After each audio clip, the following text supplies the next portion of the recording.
Hello, this is Nas Babar from NB Network Lessons. Hope you all are doing okay. On my last lecture, if you recall, we discussed GRE Tunnel, how to build a GRE tunnel between two different sites. And in my last lecture, I said we built a GRE tunnel between Los Angeles and New York. So GRE tunnel, just to recap, GRE tunnel is basically just a logical tunnel over the internet. So you're basically have like a conduit between Los Angeles and New York, and you're piercing through the internet. So that's what GRE tunnel is. GRE encapsulation supports multicast, unicast, broadcast, ARP, or any other protocol you can think of. So it's pretty flexible.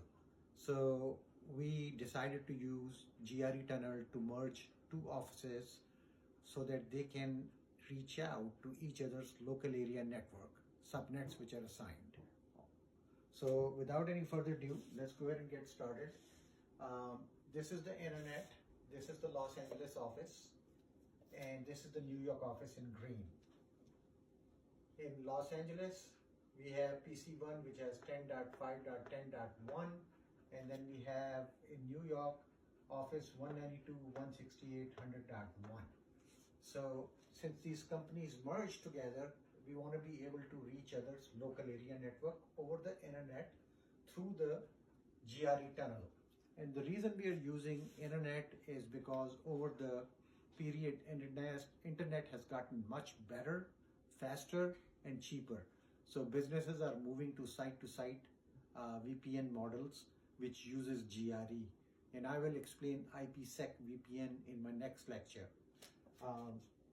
So Tunnel 1 has an interface, IP address 172.16.1.1/30, which is right here, assigned right here on Tunnel 1 interface on router 1 in Los Angeles.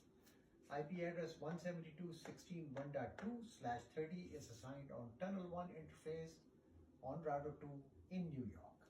Now we want to be able to set up a routing protocol which can advertise the routes from New York to LA and LA to New York. So we can use EIGRP, we can use OSPF, it's your choice. I'm going to go ahead and use EIGRP. So on LA side, I would log into this router and I would say network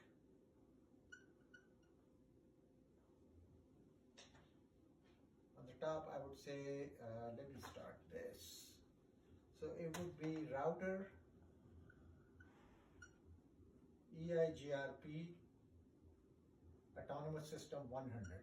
This autonomous system has to be same on both sides. Then I would advertise, put the network statement, say I want to advertise this as a class A. So I'd say 10.0.0.0, and the wildcard mask would be 0.255.255.255, and then I want to advertise the IP subnet which is for the tunnel interface. So that would be network 172.16.1.0. Now what would be the wildcard mask?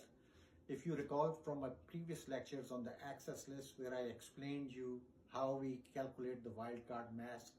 So in this particular case, the wildcard mask would be 0. So the regular mask is 255.255.252 for a /30, right? So inverse mask, you're gonna go opposite of 255, or all ones is 0.0.0.3. You got to subtract 252 from 3. So this will basically ensure that only 172.16.1.2/1.0/30 is being advertised. So 172.16.1.0/30. Now if I change this mask and put 255 instead of 3, then it will advertise /24. So that's the key. over here. Now we log into the, so this was in LA. Now we log into the New York router and we say router EIGRP 100, same autonomous system number. We say network. We have 192.168.100.1. We want to advertise that as a class C. So we say route network 192.168.100.0 and the wildcard mask would be 0.0.0.255. And then we have to advertise the 172.16.1.2. So we do network 172.16.1.0 and we want to advertise it as a /30. So the wildcard mask is going to be 0.0.0.3. Okay, so that's the configuration in New York. After you do this, EIGRP will build a neighbor relationship between the two tunnel interfaces.